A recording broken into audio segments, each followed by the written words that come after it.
notre invité ce soir, eh bien, c'est Pascal Lamy, l'ancien directeur général de l'OMC, l'Organisation mondiale du commerce.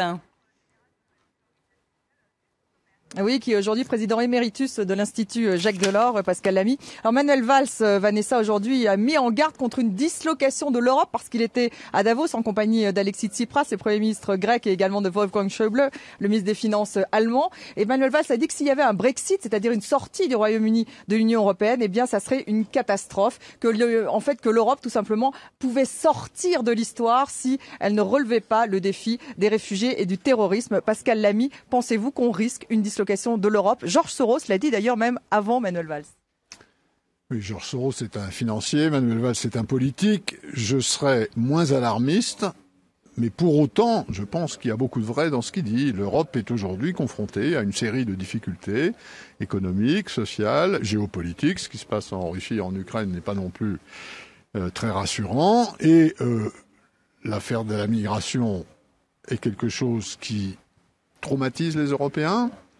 Le terrorisme, nous le savons, est là. Les dangers de sortie du Royaume-Uni, même si, à mon avis, le bon sens britannique finira par prévaloir. Vous pensez que le Royaume-Uni ne sortira pas de l'Union européenne, vous?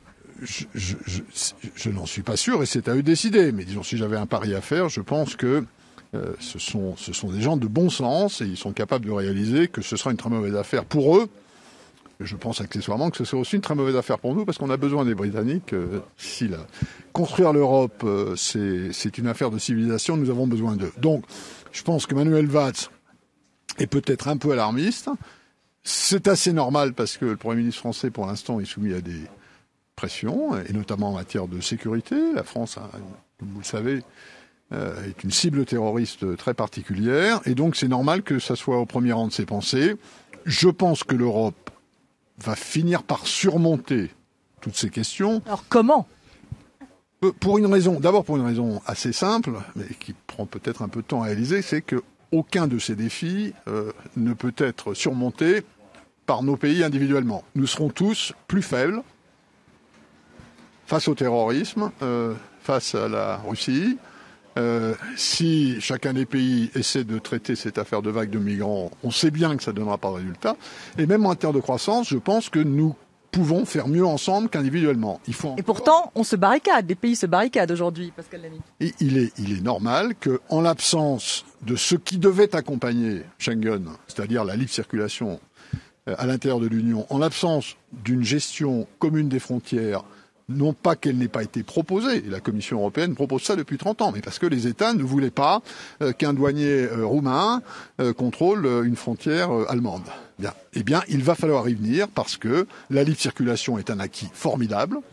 Je ne pense pas que les générations de mes enfants et des petits-enfants envisagent l'Europe autrement qu'avec la libre circulation, mais il faut en tirer les conséquences. Une fois de plus, il faut nous unir davantage pour surmonter ces défis. Et je crois que Manuel Valls a bien dit ça. Et d'ailleurs, j'ai été frappé du fait que lui, Wolfgang Schäuble, le Premier ministre grec, le Premier ministre néerlandais, disaient exactement la même chose. Ils montraient en tout cas une sorte d'accord ici à Davos. Justement, le fait que Manuel Valls soit à Davos, c'est la première fois qu'un Premier ministre socialiste vient dans ce qui symbolise un peu le libéralisme, le grand capital. Il y a également Emmanuel Macron qui vient d'arriver. Est-ce que ça veut dire que socialisme peut rimer avec l'économie de marché, Pascal Lamy, vous qui, à mon avis, allez dans ce sens? Oui, j'ai toujours pensé qu'il n'y avait pas de contradiction entre un souci de justice sociale, de plus d'égalité, de meilleures conditions pour ceux qui ont moins de chance que d'autres dans la vie et une économie de marché. De ce point de vue-là, je suis social-démocrate nordique. Mais il y a une vice-présidente du Forum cette année qui s'appelle Sharon Barrow, qui est une amie à moi et qui est la chef des syndicats du monde, pas juste de l'Europe ou de la France. Bon. Il y a un problème avec le socialisme français et l'économie de marché. Oui, mais ça, écoutez, vous avez tout à fait raison. La France a des particularités historiques, Babeuf, pas mort. Mais de ce point de vue-là, il faut bien voir que l'essentiel, la très vaste majorité des sociodémocrates, des progressistes sur cette planète, n'ont pas à l'égard de la France cette espèce de réticence à une économie de marché. Une économie de marché, c'est ce qu'il y a de plus efficace. Encore faut-il la gouverner, encore faut-il pouvoir penser au long terme, encore faut-il des systèmes de sécurité sociale qu'il faut pouvoir s'offrir. Et pour s'offrir les systèmes sociaux dont nous avons besoin. Et de ce point de vue-là, l'Europe, c'est quand même mieux que le reste du monde. On a besoin de croissance. Et pour de la croissance, on a besoin des entreprises, des investissements, parce que sinon, on a peu d'emplois et ça fait pas beaucoup de cotisations et le chômage coûte cher. Donc je pense que ce raisonnement est assez convaincant. C'est vrai que c'est celui plutôt de Valls et de Macron que ça n'était le cas de Montebourg, par exemple. Je pense simplement qu'on est en train de se rendre à un certain nombre d'évidences et regardons ce qu'ont fait nos voisins, notamment en matière de chômage. Ils ont obtenu des résultats autrement qu'avec des primes. Une dernière question, est-ce qu'on redoute une crise financière mondiale? Vous avez 20 secondes, Pascal Lamy.